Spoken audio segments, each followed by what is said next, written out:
So awesome to see that rainbow of colors, all of these V-Teamers finding ways to connect and get together, albeit mostly virtually, to show their pride. Hey everyone, welcome to Up to Speed. It is Monday, June 29th, and it's noon on the East Coast. We've got a big week ahead. Tomorrow, Tuesday, June 30th, 2020, we officially mark our 20th anniversary when Bell Atlantic and GTE came together to form Verizon. In honor of that milestone, Verizon will be ringing the bell to open the New York Stock Exchange tomorrow morning. And for tomorrow's episode of Up to Speed Live at noon, Jeremy will be joining us from New York City with some special guests. Definitely a show you don't want to miss. And in conjunction with our 20th anniversary, we're launching a new series which chronicles the Verizon journeys of 20 V-Teamers. We've got a little teaser for you today. Take a look. Who are we? What makes a V-Teamer a V-Teamer? When do we realize our potential on and off the job? Where have we succeeded and where will we go next? Why do we do what we do at Verizon? Every minute, every day, every year, for 20 years and counting.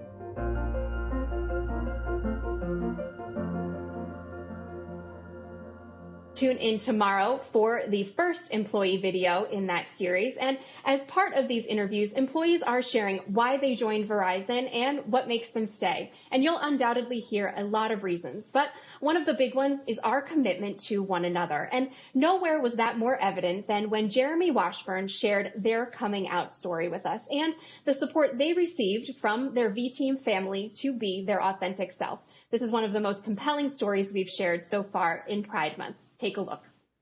My name is Jeremy Washburn. I use they, them, their pronouns. I'm a solutions architect, and I am based in Hilliard, Ohio. I came to terms with my gender identity late in life.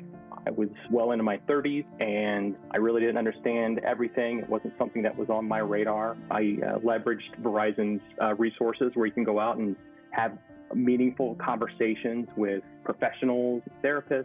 As I started to work through my own identity, I became terrified. The struggle of your identity not completely matching up with what you're seeing it's a little bit torture.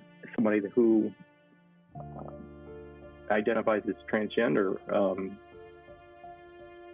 it never leaves you. It's what you see when you look in the mirror.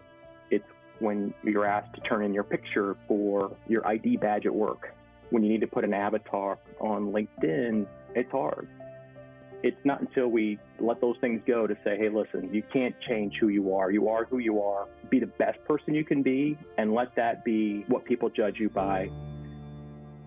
In 2017, I had a conversation with my manager that I told him I was transgender. Ray is super fair. And just from knowing him is compassionate and an understanding person. I think the only thing that was preventing me from having that chat with Ray was me. Every day can seem like a week. Every week can seem like a year as you're thinking through your head, how am I going to have this conversation? So much fear. Ray's been fantastic. He's been a real asset to my journey. He couldn't have been more supportive. In fact, he was more comfortable having that conversation, as I was saying, than I was. In 2018, there was an email that went out that Verizon was going to participate in the Stonewall Columbus Pride Festival. And I thought, this is something I'd like to go to.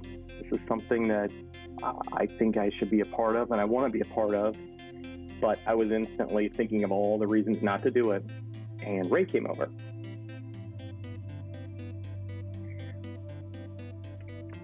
And said, are you going to go? You going to do that? You going to walk in the parade? I said, I don't know. I don't know if that's something, I don't know. I'm not sure. And he said, okay. Well, he said, if you don't have somebody to walk with you, I will. I knew then I had an ally. Not just a manager, but I had an ally.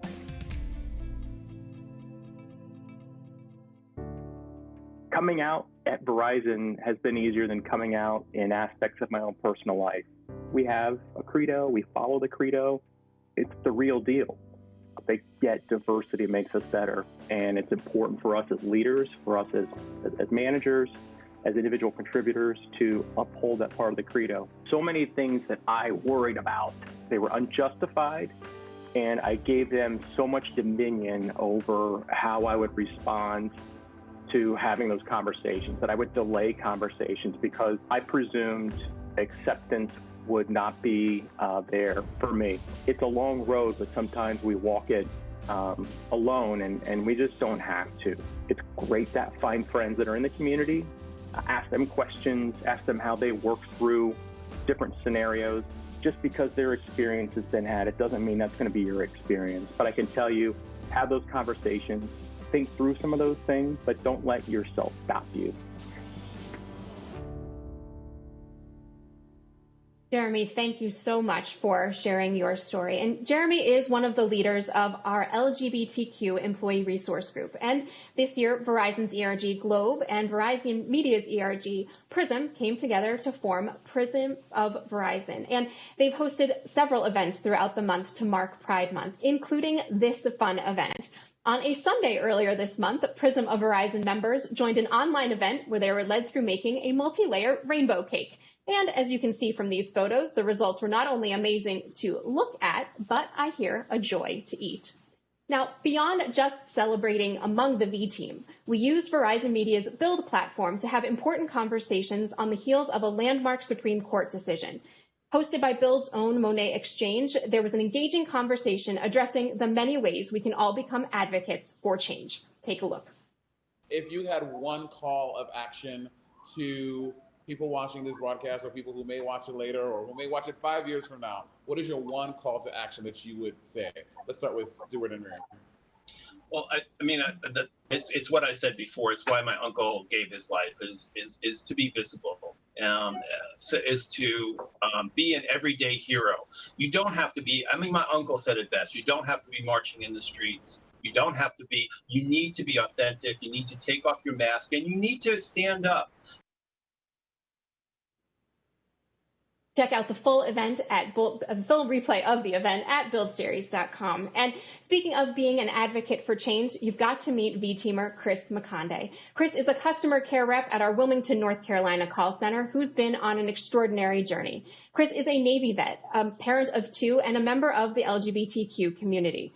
It's not gender, sexuality, or race that define Chris, but the way people are treated. Again, this is one of the most compelling stories we've shared throughout Pride Month, and you'd be remiss if you missed it. So take a look.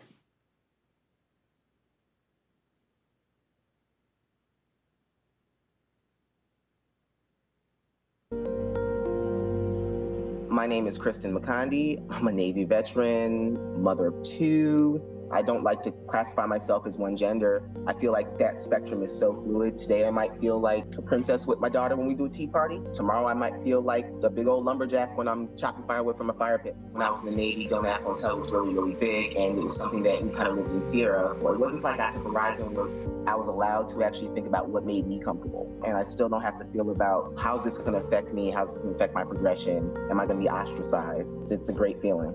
The fact that Verizon educates people, there's resources on our website, on how to have that conversation. Because if you don't work for somebody that has LGBT resources like Verizon, especially in a right-to-work state like North Carolina, I've lost a job because I wasn't feminine enough. Verizon has made it so I don't have to have that anxiety. I'm the event coordinator for the Wilmington, North Carolina board for Prism. We actually had some pretty big opportunities to do some outreach in the community. I have the contacts in the community because I was a national title holder drag king, and I made these contacts with clubs and activists, entertainers, writers, poets. And for a company like Verizon to take those skills that you learn as a networker, as an entertainer, and to use it to get more involved in the community, it means a lot.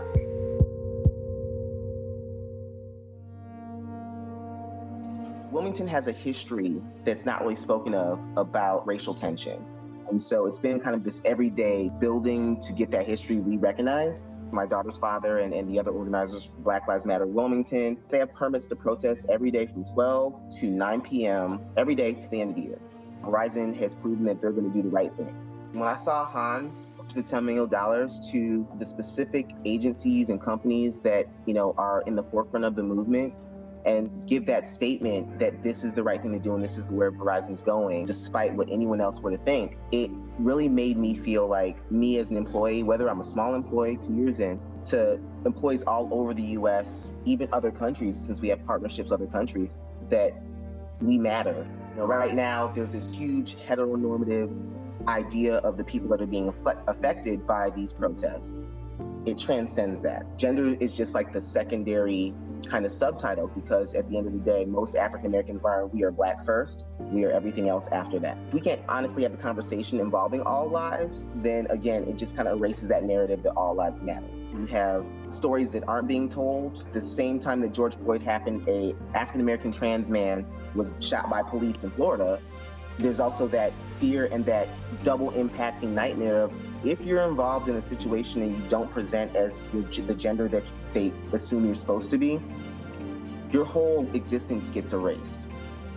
It's scary, and most people like me just kind of keep our heads down anyway. And it's just to add a level of fear. We want change to happen. We're going to have to be the educators. You just got to be upfront and have that conversation. You got to be able to stand up for yourself and say that I matter first. This is why I matter. And you have to hold it with pride.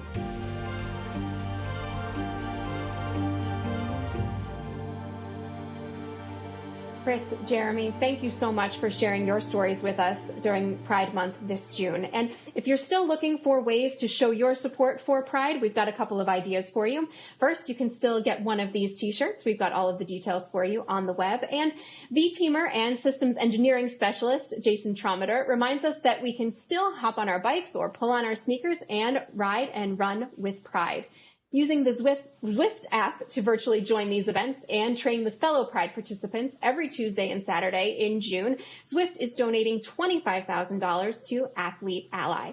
Still one more chance to do that tomorrow. And in the spirit of saving the best for last, tomorrow, the last day of Pride Month, join Prism of Verizon and special guests from PFLAG, the Human Rights Campaign, the Trevor Project, and more for the Voices of Pride event tomorrow afternoon at 3 p.m. We've got all of the details for you on the web as well. And speaking of tomorrow, as I mentioned at the top of the broadcast, we'll be back with you tomorrow from New York City as we celebrate Verizon's 20th anniversary. Definitely an episode you don't want to miss.